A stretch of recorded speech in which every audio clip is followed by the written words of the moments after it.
Okay. So, in my opinion, this is the worst kind of question that you will see on an SAT. Period.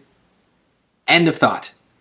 This is the worst because, one, it's an evidence pair, which is already confusing because you've got to jump between two different questions and lots of different line references. There's a lot of things, a lot of moving parts. Plus, we've now added on top of that it's about both passages. So now we've also got to jump between two passages. This is a lot to consider. These absolutely suck. There is nothing you can do about it. But the good thing is it's only 20 points. And so if you're having trouble finishing, this is a good example of like, do it quick, get your first instinct answer, move on, and then if you really have time, come back and spend the time on it. But it's not worth the 20 points if you're already struggling to finish. There are way better points coming in the last passage. Easier questions, faster questions. Don't get hung up on this.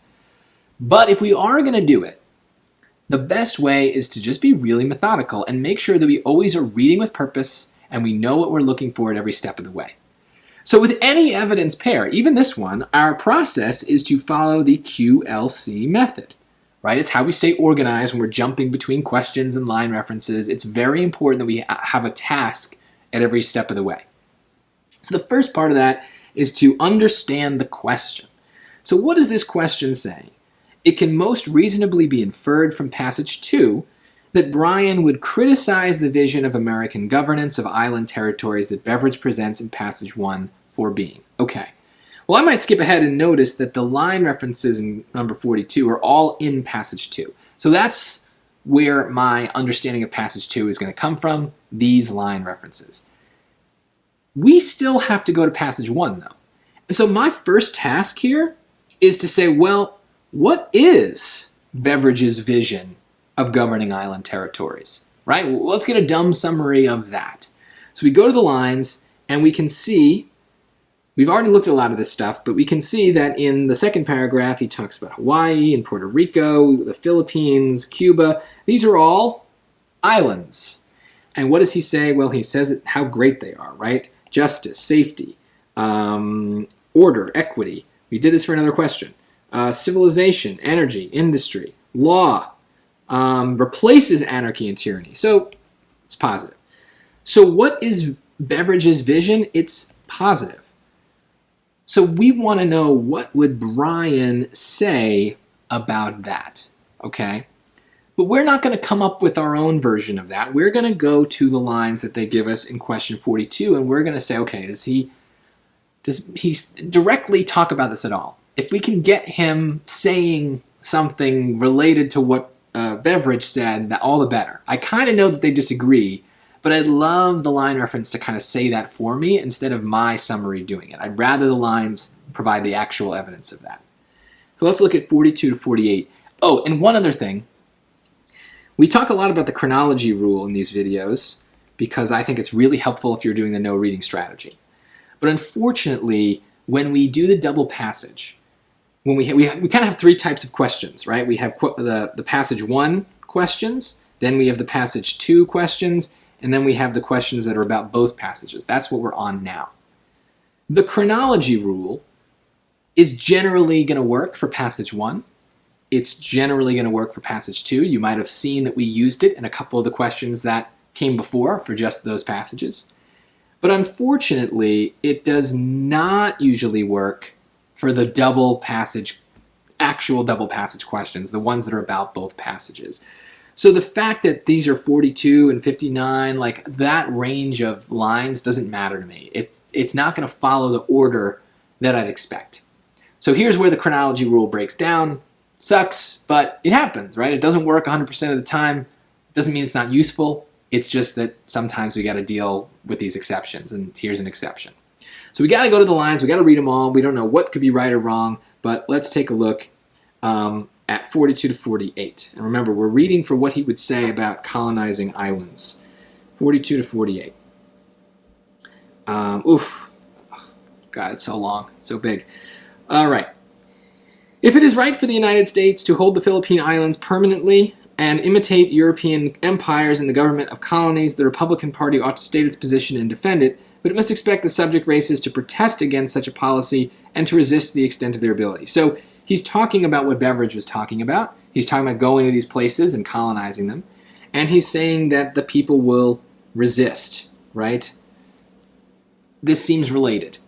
I don't know if it's the answer, but it seems related, so I'm going to leave it in. And you know what? I'm going to leave a little note for myself, and I'm going to just write that this is about the people resisting, so that if I have to sort through all these, I kind of know what I'm sorting through. Let's look at 49 to 50. 49 to 50. Short, good. The Filipinos do not need any encouragement from Americans now living. Well, encouragement to resist, I guess. This might be related, but it's not checking off enough boxes, right? It's not really talking about imperialism directly. It's not really talking about colonization. It's not really talking about resisting anything in particular, like Americans. It's very general, and it doesn't seem... It requires me to do a lot of work to make it fit with the question. I want the lines to do the work for me. I don't need to be making assumptions. That's not my job in this type of question. So to me, B seems random. I'm going to get rid of it. Let's look at 50 to 53. That's just the next group, 50 to 53. Our whole history has been an encouragement not only to the Filipinos, but to all who are denied a voice in their own government. Okay. So, again, this encouragement thing just seems so vague. Like it's not really relating in the way that A related, right? Like, I could make it fit, but it doesn't seem to be directly talking about colonies. So their encouragement to resist, like, maybe I leave this one, it's a little bit more, but I don't know. I'm not loving it. I don't really get it either. Let's look at 56 to 59. Right down here. When he uttered that passionate appeal, give me liberty or give me death, he expressed a sentiment which still echoes in the hearts of men. Okay, well, this has nothing to do with anything. This is a random quote by Patrick Henry, so I'm pretty confident that that is wrong. Okay. So look at that. I have a favorite. I didn't expect to, because these are complicated lines, and it's a complicated question. And I'm not going to pick A just yet. I need to hold back and make sure that I actually find a match in the choices for number 41, but this is a good sign. I think I feel a little bit more confident in my process now because I have something to look for in those lines. And I found it in line reference A. I found it was pretty clear. So now that's going to help me as I sort through these choices. So let's look at 41. And we know that resistance is a key idea here. So let's see. So Brian would say about Beveridge's optimism that it is unrealistic since most Americans would be unwilling to relocate to distant islands. Well, most is a strong word that bothers me no matter what the passage is about. It's a strong word because I would need evidence that more than 50% of Americans would be unwilling to relocate to those islands. And that's certainly not what was said in line reference A. Line reference A was about the people who are already on those islands, not about the Americans who might go to them. So that also seems to not match with what we read. Let's look. B. Deceptive, since economic domination would be the true goal. Nope, it's not about economics. Don't care. Wrong. Impractical, since the islanders would insist upon an equal distribution of resources. Well, they did talk about resistance, but they didn't say that resistance would look like this. That resistance would be about the people on the islands demanding resources. Resistance was much more general. And so let's look at D, naive, since the islanders would object to being governed by Americans. They would resist. They would object. Oh, that's clearly it. That's clearly it. And so here's my assessment of this question. When I jumped into it, I was worried. It seemed like it was going to be very difficult. But at every step of the way, I just tried to take the simplest ideas I could from the lines, from the question, from the passage, from passage 1. We got literally the simplest idea was that it was just positive. We got it from the line references. We got it from the choices. We're really trying to narrow our focus as we do this, because if you look at this question as having 10 steps that you're going to need to accomplish, as being about 87 lines, you're going to get overwhelmed and you're going to feel like there's nothing you can do. You got to read a lot. You got to understand a lot. The words are hard. It's a mess.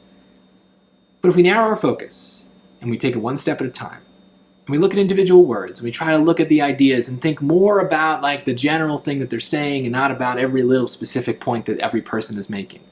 If we just dumb it down and narrow our focus, this question actually turned out to be pretty easy. I would be very confident in those answers. And it was really just because I followed a process. So there are going to be tough questions on the SAT, and that's why we practice with the process on the easy ones so that we're prepared when we hit the tough ones. And sometimes something that looks tough isn't so bad if we've got a good process. I really like this question. It really shows why the process helps, and it got us 20 points.